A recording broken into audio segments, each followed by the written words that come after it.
Hello guys! For today's video, magluluto ako ng munggo with pata ng baboy. Yan po ang mga ingredients.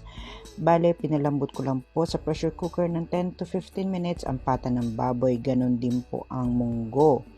So, maggisa na po tayo. Unahin natin ang luya,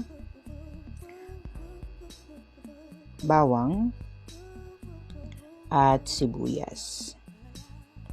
Ilagay na rin po natin ang kamatis, hintayin lang natin siyang lumambot, saka natin idagdag ang pata ng baboy. Halu-haluin po natin para sumama ang lasa ng mga spices sa karne ng baboy.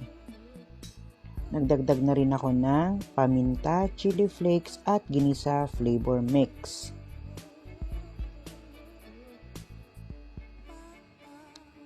Halu-haluin po natin para sumama ang lasa sa karne.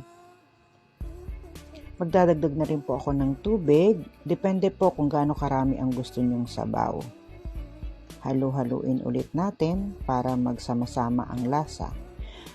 Wait lang pong kumulo at ilagay na ang munggo na pinalambot kanina.